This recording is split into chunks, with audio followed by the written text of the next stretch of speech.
जय हिंद, नमस्कार। I hope कि आप सब अच्छे होंगे। आज का हमारा टॉपिक है हिंदी का। इसमें हम करेंगे मिश्रित प्रश्न। यह परीक्षा की दृष्टि से बहुत ही महत्वपूर्ण प्रश्न होंगे। तो चलिए शुरू करते हैं। प्रश्न है हमारा, निम्न में से कौन सा वाक्य अशुद्ध है। तो निम्न में से कौन सा वाक्य अशुद्ध है, तो देखते हैं कौन सा है। पहला ऑप्शन देख लेते हैं, मैं सोमवार को व्रत रखता हूँ। अगला है हमारा, भारतीय नारी नामक शीर्ष निबंध अच्छा है। अगला है, परीक्षा 20 तारीख को होगी। अगला है हमारा, भूमिहीन कृषक राम के आश्रय जीता है। तो इसमें कौन सा अशुद्ध हो जाएगा, तो इसमें देख लेते हैं हम, मैं सोमवार को व्रत रखता हूँ। तो ये वाक्य हमारा बिल्कुल सही है। आगे बात कर लेते हैं, भारतीय नारी नामक शीर्ष निबंध अच्छा है। तो इसमें नामक का प्रयोग नहीं होगा, इसमें होगा भारतीय नारी शीर्षक निबंध अच्छा है। आगे बात कर लेते हैं, परीक्षा 20 तारीख को है। यह भी हमारा बिल्कुल सही है। आगे देखते हैं, भूमिहीन कृषक राम के आश्रय जीता है। ये आगे बात करते हैं अगले प्रश्न पर, निम्नलिखित में से शुद्ध वाक्य का चयन करें। शुद्ध वाक्य का चयन करना है। तो देखते हैं, ऑप्शन है हमारे, जो साहब ने बोला वह कर। अगला है, गांधी जी को भुलाया नहीं जा सकता। अगला ऑप्शन है, शिक्षा लेने में कंजूसी क्यों। अगला ऑप्शन है, मैं पढ़ने दूं तभी तो पढ़ेगा न। तो इसमें कौन सा शुद्ध हो जाएगा, तो देखते हैं, जो साहब ने बोला वह कर। तो यहाँ पे बोला नहीं होगा, जो साहब ने कहा वह कर। तो कहा आएगा यहाँ पे बोला की जगह। अगला ऑप्शन है, गांधी जी को भुलाया नहीं जा सकता। तो यहाँ पे ये भुलाया नहीं होगा, भूला होगा, कि गांधी जी को भूला नहीं जा सकता। आगे बात कर लेते हैं, शिक्षा लेने में कंजूसी क्यों। तो शिक्षा लेना नहीं होता, शिक्षा पाना होता है। यहाँ पे लेने की जगह पाना आएगा, और यहाँ पे आएगा कहा, और यहाँ पे आएगा भूला। अगला वाक्य हमारा, मैं पढ़ने दूं तभी तो पढ़ेगा ना। तो यह वाक्य हमारा बिल्कुल सही हो जाएगा। आगे बात करते हैं अगले प्रश्न पर, निम्नलिखित में से अशुद्ध वाक्य है। तो निम्नलिखित में से अशुद्ध वाक्य क्या है, देखते हैं। वह मेरे शब्दों पर ध्यान नहीं देती। अगला ऑप्शन है, इस समस्या का समाधान मेरे पास है। अगला है, मुझे सफल होने की आशा है। अगला है, नगर की सारी जनता भूखी है। तो इसमें कौन सा अशुद्ध हो जाएगा, तो इसमें हो जाएगा हमारा, वह मेरे शब्दों पर ध्यान नहीं देती है। तो शब्दों पर नहीं, यहाँ पे हो जाएगा बातों पर। वह मेरी बातों पर ध्यान नहीं देती है। तो हमारा यही वाला इसमें अशुद्ध हो जाएगा। इस समस्या का समाधान मेरे पास है, ये सही है। मुझे सफल होने की आशा है, ये भी सही है। नगर की सारी जनता भूखी है, ये भी सही है हमारा। अब बात करते हैं हम अगले प्रश्न पर, निम्नलिखित में से शुद्ध वाक्य का चयन कीजिए। तो निम्नलिखित में से शुद्ध वाक्य का हमें चयन करना है। ऑप्शन है हमारे, रोको मत जाने दो। अगला है, उसने कहा तुम बुद्धिमान हो। अगला है, वह रोते रोते थक गई। अगला है, तुम्हारा क्या नाम है। तो इसमें से देखते हैं कौन सा शुद्ध है। तो इस वाले वाक्य में देखते हैं, रोको मत जाने दो। तो इसमें आएगा अल्पविराम, इसमें अल्पविराम की गलती है। अगला है, उसने कहा तुम बुद्धिमान हो। तो ये हमारा सही हो जाएगा। आगे देख लेते हैं अगले वाक्य में कौन कौन सी गलती है। वह रोते रोते थक गई। तो इसमें योजक चिन्ह आएगा, योजक चिन्ह का प्रयोग होगा। तुम्हारा क्या नाम है, तो इसमें आएगा प्रश्नवाचक चिन्ह। आगे बात करते हैं अगले प्रश्न पर, निम्नलिखित में से अशुद्ध वाक्य का चयन कीजिए। तो निम्नलिखित में से अशुद्ध वाक्य का चयन करना है। ऑप्शन है हमारे, गाय का गर्म दूध पियो ठीक हो जाओगे। अगला है, घड़े का ठंडा पानी पी लीजिए। अगला है, मुझे वे अपना समझते हैं। अगला है, आपके रुपए प्राप्त हुए धन्यवाद। तो इसमें से कौन सा अशुद्ध हो जाएगा, देखते हैं। तो गाय का गर्म दूध पियो ठीक हो जाओगे, यह वाक्य बिल्कुल सही है। घड़े का ठंडा पानी पी लीजिए, ये भी बिल्कुल वाक्य सही है। अगला है, मुझे वे अपना समझते हैं, तो यह वाक्य गलत है। वो होता वे मुझे अपना समझते हैं, वे मुझे अपना समझते हैं, तब सही होता। अगला है आपके रुपए प्राप्त हुए, धन्यवाद। ये भी हमारा वाक्य सही है। आगे बात करते हैं हम अगले प्रश्न पर। निम्नलिखित में से शुद्ध वाक्य का चयन कीजिए। तो निम्नलिखित में से हमें शुद्ध वाक्य का चयन करना है। फल का खूब पका होना चाहिए। अगला है मेरा नाम श्री रमेश जी है। अगला है उन्हें बड़ी यातनाएं दी गईं। अगला है शरण में आए व्यक्ति की रक्षा करनी चाहिए। तो इसमें से कौन सा सही है, देखते हैं। फल का खूब पका होना चाहिए, तो का की जगह आएगा को। फल को खूब पका होना चाहिए। आगे है मेरा नाम श्री रमेश। यदि आप अपने नाम किसी को अपने परिचय देते हो तो अपने नाम के आगे श्री नहीं लगाते, तो इसमें श्री गलत हो जाएगा। आगे है उन्हें बड़ी यातनाएं दी गई। बड़ी नहीं, उन्हें बहुत यातनाएं दी गई। अगला वाक्य है शरण में आए व्यक्ति की रक्षा करनी चाहिए। यही हमारा सही हो जाएगा। और आगे देखते हैं। अब बात करते हैं अगले प्रश्न की। निम्नलिखित में से अशुद्ध वाक्य का चयन कीजिए। तो इसमें हमें अशुद्ध वाक्य देखना है। ऑप्शन है हमारे वह सकुशल अपने घर पहुंच गया।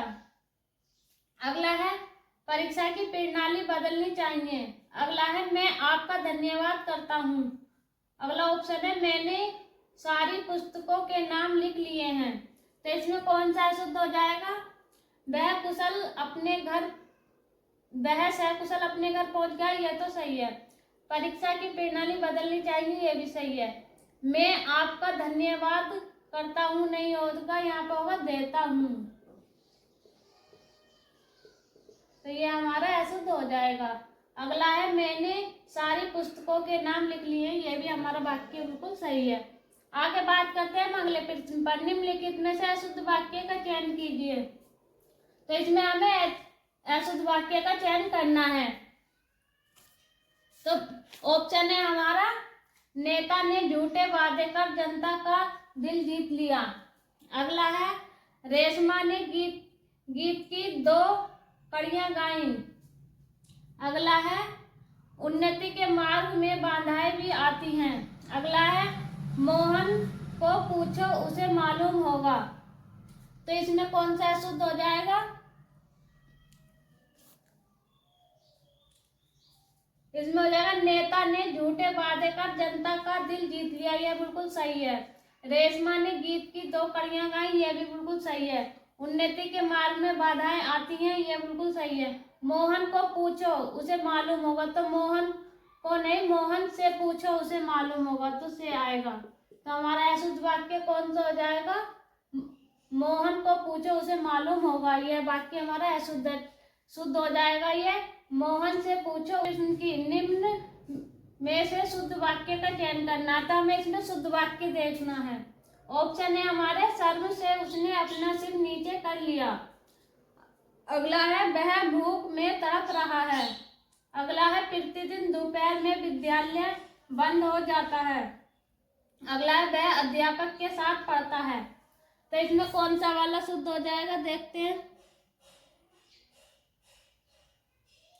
तो इसमें हो जाएगा उसने शर्म से उसने अपना सिर नीचे कर लिया, ये वाला शुद्ध हो जाएगा। अब इसमें देख लेते हैं और वाक्यों में क्या अशुद्ध क्या है। इसमें वह भूख में तड़प रहा है, भूख में नहीं भूख से तड़प रहा है। अगला है प्रतिदिन दोपहर में विद्यालय बंद हो जाता है, दोपहर में नहीं दोपहर से।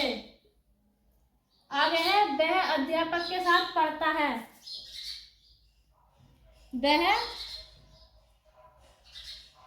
अध्यापक के साथ पढ़ता है, अध्यापक के साथ नहीं पढ़ता, अध्यापक से पढ़ता है। तो आगे बात करते हैं अगले प्रश्न की। निम्नलिखित में से शुद्ध वाक्य का चयन कीजिए। तो निम्नलिखित में से शुद्ध वाक्य का चयन करना है। कौन सा है इसमें? इत्र के भीतर सुगंध अच्छी है। अगला ऑप्शन है आपके अंकों का औसत अच्छा है। अगला है उसकी आंख में आंसू आ गए। अगला है मुझे आपसे एक बात कहना है। तो इसमें कौन सा सही हो जाएगा? तो इसमें हो जाएगा हमारा शुद्ध वाक्य पूछा है इसमें, तो शुद्ध हो जाएगा आपके अंकों का औसत अच्छा है। इत्र के भीतर सुगंध अच्छी है, ये हमारा गलत हो जाएगा। उसकी आंख में आंसू आ गए, ये भी हमारा गलत हो जाएगा। मुझे आपसे एक बात कहना है, कहना नहीं है कहनी है आएगा। एक बात कहनी है, तब ये वाक्य शुद्ध हो जाएगा। आगे बात करते हैं अगले प्रश्न पर। निम्नलिखित में से अशुद्ध वाक्य है, तो इसमें अशुद्ध वाक्य देखना है कौन सा है। एक गीत का किताब ले आएगा। अगला ऑप्शन है तब वे स्कूल में शिक्षक हुआ करते थे। अगला है सचिवालय में कई कर्मचारियों की गिरफ्तारी हुई। अगला है मुझे दफ्तर जाना है। तो इसमें अशुद्ध कौन सा हो जाएगा, देखते हैं। एक गीत की किताब ले आना, एक गीत की किताब नहीं होती, गीतों की एक किताब होती है। तो इसमें ये वाला गलत हो जाएगा हमारा, गीतों की एक किताब ले आएगा होता। अब और देख लेते हैं, और तो सब सही है। तब वे स्कूल में शिक्षक हुआ करते थे, ये सही है। सचिवालय के कई कर्मचारियों की गिरफ्तारी हुई, ये भी हमारा सही है। मुझे दफ्तर जाना है, ये भी हमारा सही है। अब बात करते हैं अगले प्रश्न पर। निम्नलिखित में से शुद्ध वाक्य का चयन कीजिए। तो निम्नलिखित में से हमें शुद्ध वाक्य देखना है कौन सा। मैंने सुई, कंघी, दर्पण और पुस्तकें मोल ली। अगला है मैं इस सवाल के हल की तलाश में हूँ। अगला है प्रधान अध्यापक लड़के चुनेंगे। अगला है थोड़ी देर बाद वे वापस लौट आए। तो इसमें कौन सा वाक्य शुद्ध हो जाएगा, तो इसमें हो जाएगा प्रधान अध्यापक लड़के चुनेंगे। अब बात कर लेते हैं इनमें अशुद्धि देख लेते हैं। मैंने सुई, कंघी, दर्पण और पुस्तकें मोल मोल ली। मैंने सुई, कंघी, दर्पण और पुस्तकें मोल ली, ये सही हो जाएगा। करते हैं अगले प्रश्न पर। इकोता शब्द के लिए एक शब्द होगा। तो इकोता शब्द के लिए एक शब्द क्या होगा। अनिश्चित जीविका, उंगलियों में होने वाला फोड़ा, आंख से झुलसा हुआ, आदि से अंत तक। तो इकोता शब्द के लिए एक शब्द क्या होगा, तो ये होगा उंगलियों में होने वाला फोड़ा। आगे बात करते हैं अगले प्रश्न पर। निम्नलिखित में से किस विकल्प में वाक्यांश में उससे संबंधित शब्द अशुद्ध है। तो देखते हैं अध्यात्म के तत्वों को जानने वाला को क्या कहते हैं, तत्वज्ञ। आगे बात करते हैं अधिक समय जीने की इच्छा, जिज्ञासा। जिसके सिर पर चंद्र हो उसे कहते हैं चंद्रशेखर। जो कठिनाई से और देर से पके उसे कहते हैं गरिष्ठ। तो इसमें कौन सा गलत हो जाएगा,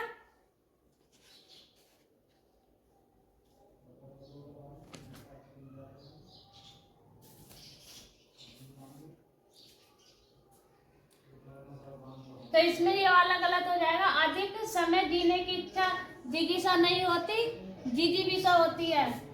क्या होती है, जिजीविषा।